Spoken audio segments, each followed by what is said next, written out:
Čau lidi, teď vám ukážu tutoriál v Minecraftu, jak si vlastně udělat takový menší trezor, takovou pastičku, kterou mi poradil Bulinátor, to je vlastně kámoš z jednoho serveru, který jsem udělal. Takže budete potřebovat nějaký cihly nebo jakýkoliv materiál, z kterého to chcete mít, nášlapnou desku, TNTčko, bednu nebo truhlu, železní dveře, páčku a na zarovnání třeba hlínu, jak to chcete, protože potřebujete mít velkou plochu. Takže vezmete si cihly, postavíte si hodně dlouhou zeď, asi tak šíři 3 kostiček, teda vejšce 3 kostiček.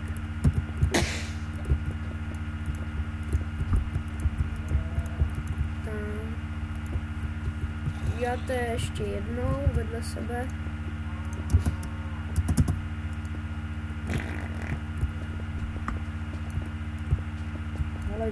Musí být stejně dlouhý.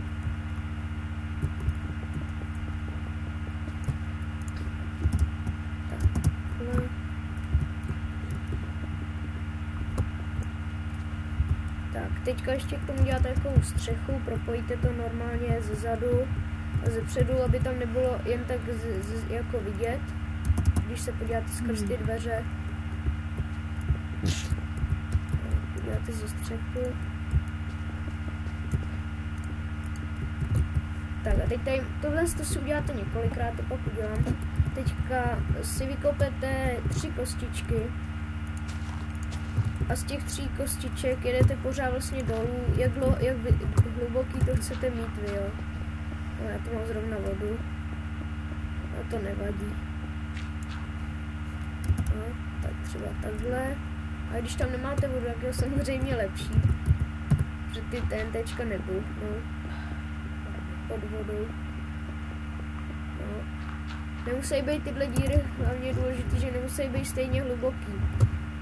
Tak, teďka ještě tu třetí.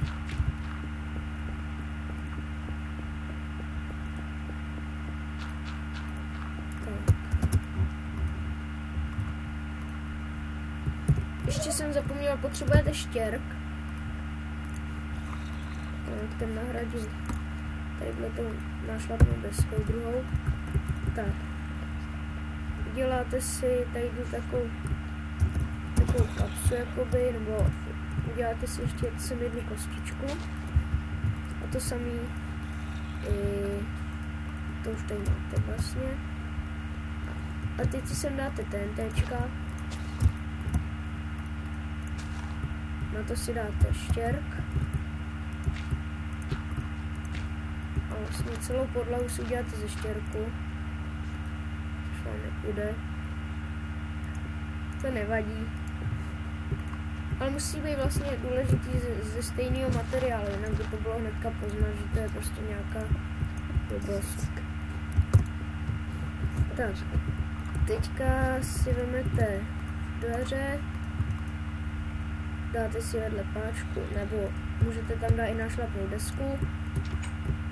Tak, a teďka rozmístíte zase po celé místnosti ty nášlapné desky a necháte si vzadu jedno políčko volný. No, teď už jsem se propad.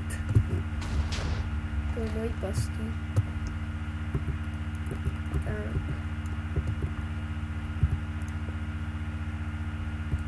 To nevadí.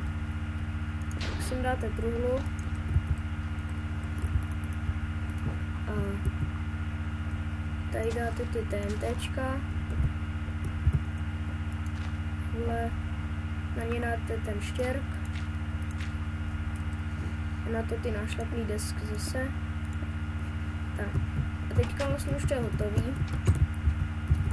Prostě přijde, podívá se, myslí si, že si může jít pro truhlu. Teďka jde pro truhlu. Nic se nestane. Prostě by se normálně propadl, jenže já jsem lítal v tu chvíli. Takže ještě jednou. Dáte TNTčka. Na to dáte štěrk. to dáte na šlapné desky. Tak, normálně tam vlezete, jakoby, podíváte se, je tam trůla, jdete pro trůlu, to se to s vámi propadne a normálně, když tam nemáte vodu, tak vám vybouchnou všechny 3 TNTčka, což znamená, že ho to vlastně jako zabije. Takže tohle si můžete udělat několikrát, kolikrát chcete. Čím víckrát to je, tím těžší je najít tu správnou chodbu. A třeba tady budete mít 4 a do té prostřední si dáte správnou bez s nášlapnýma deskama, ale bez toho štěrko, bez TNTček, takže se vlastně nepropadne a je to takovej jakoby chyták trochu.